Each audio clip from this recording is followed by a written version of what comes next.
You see, there is a constant involvement to the war from the very beginning, and since the anti-constitutional coup happened in Kiev with the direct support from the West, when they broke all the agreements and when they have put in power a legitimate neo-Nazi government, a puppet government, which was controlled and managed by the US Embassy in Kiev.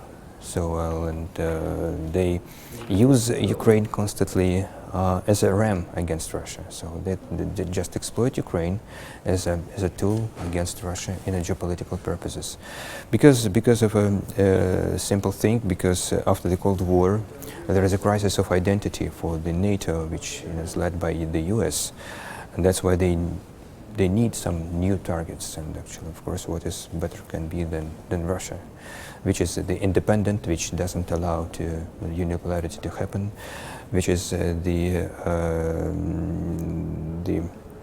probably the major impediment to the US to establish unipolar world.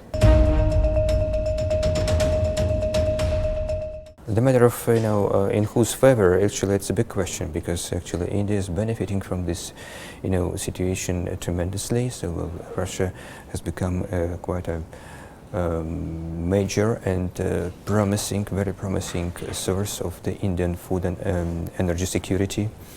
When it comes to trade imbalance, this is a common problem. We do recognize that, and that's why we take deliberate actions in order to resolve this issue. First of all, we are inviting more Indian business to be present in Russia. After the intentional withdrawal of the Western companies on the geopolitical purposes from the Russian market, so it is open. It is India is most welcome to come. Nothing prevents Indian business to come there, since the problem of unilateral sanctions is overestimated. We are talking about the expedited conclusion of the free trade agreement between India and the Eurasian Economic Union, which will remove barriers, which will expand market access for both ways. We are talking about the independent financial system, which would make the operation for the business seamless.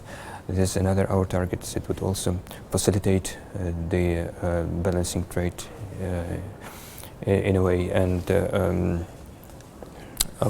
we should not forget about a very important step which had been taken recently. This is the conclusion of the agreement of the authorized economic operators. This is a customs-related agreement which would facilitate customs mechanisms and simplify the access of the authorized companies which are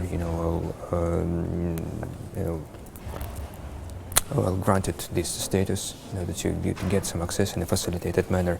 All this combination of all these measures would really work well for the balancing and further expansion of our mutually beneficial trade. There is a possibility, there is an opportunity, and there is a vital need for that. Because yes, with the understanding of the sensitivities in the border situation between India and China, but we are pretty sure that sooner or later the problem will be resolved, because it's in the interests of both countries. Civilizational states, they know what they want. They will proceed step by step in resolving this problem gradually. So we will support this, this solution at the earliest, of course, because our mutual engagements are the need of the hour. So we work together in various formats, which helps us to expand the common ground between us, be it RIC, be it BRICS, SCO, even G20, for example, and more engagements, more involvement would help us better understand each other's sensitivities and manage the regional cooperation, sustainable development, and stability. Whatever is there, so RIC, or maybe other formats, so the cooperation between the three countries are a predominant precondition for the region to prosper.